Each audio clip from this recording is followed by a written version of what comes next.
All right, you know what? We had our fun against Nashville, 5-2 victory there. Absolutely dismantled them with a DeSmith masterclass of a performance. But today, the Canucks faced off against the Dallas Stars in a game that we lost 4-3, and I'm going to go through the game right here. But, man, the Canucks are first place in the standings right now as they take over Vegas because of the regulation wins that they have. Same amount of games played, same amount of points, but that regulation stat is going to get us very far if it does end up being a tiebreaker. So credit to the boys on that. This was an interesting game. We start off here, the third line, the best line in the NHL right now. I can confidently say that. It consists of Garland, Dakota Joshua, and then centering them is Teddy Blueger. They came off the hop here. Garland and Joshua had themselves a 2-on-1 in which Dakota Joshua absolutely slotted into the back of the net on Wedgwood. A great start to the game, and the Canucks are up 1-0.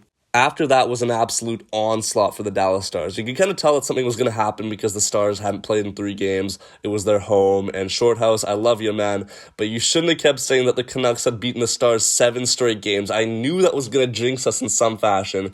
And the Stars, they brought their game late in the first period. They got themselves a goal there, as Tyler Seguin sneaks around Tyler Myers to get on the end of a Matt Duchene feed with one hand on his stick. A good finish, to be fair. Maybe Demko could have done a little bit better, but regardless, it's 1-1 at the end of the first.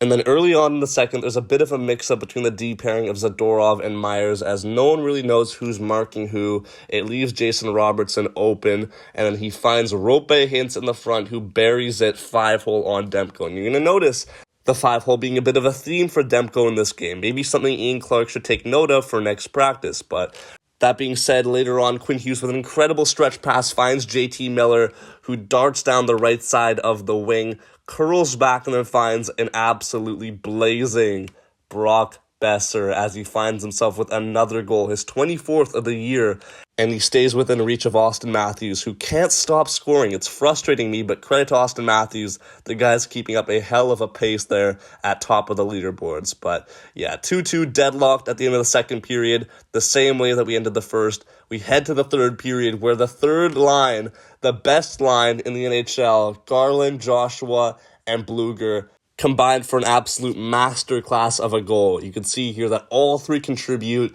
Blueger knocks the puck off of a star stick where it comes right to Garland, who sifts through center, plays it back to Blueger, and then Blueger finds Joshua on the near side, who's looking in front of the net, and he sees one man, the best Connor in the NHL. Connor Garland is there at the back door. He makes no mistake, and the boys are up 3-2 with just under 5 minutes to go in the game. And at this point, I thought we'd won it. I thought we were going to be going 3-0-1 in this road trip, but obviously, in classic Canucks fashion, they make it much harder on themselves than it needs to be, and then this happens right here. You can see that Miller wins the draw, and then Ian Cole has all the time in the world behind the net. I don't know what you're doing here, man. I've loved you so far, but this is a terrible mistake.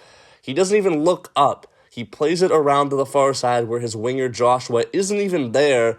It goes to the Stars player waiting on the D over there, and then he plays it to Thomas Harley, who buries it 5-hole on Thatcher Demko, who can't believe it. This is one that Demko really should have had back, but you can't really blame him. It's Ian Cole's fault that this went in the first place because he should have gotten it out. And this is a common theme from our players that we just haven't been able to get the puck at the zone. So, yeah, big error there, and we did that to ourselves. Before we know it, we are in overtime.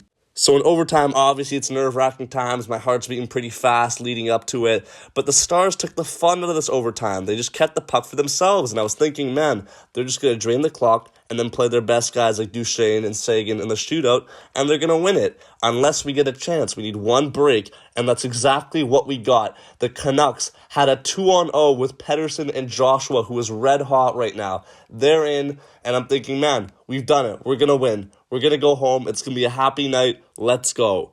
They play a 1-2, Pettersson to Joshua, back to Pettersson, and then he just slides it right up against the pad of Wedgwood because he gets in too deep, can't elevate the puck, and then, man, we blew our chance. But with 8 seconds to go in the game, you could see that Matt Duchene gets himself a breakaway as he sneaks by Quinn Hughes there and puts it 5-hole for a third straight 5-hole goal on Thatcher Demko. The Canucks lose, but even though we lost, we're still first place in the NHL. So for the time being, we are the best team in the National Hockey League.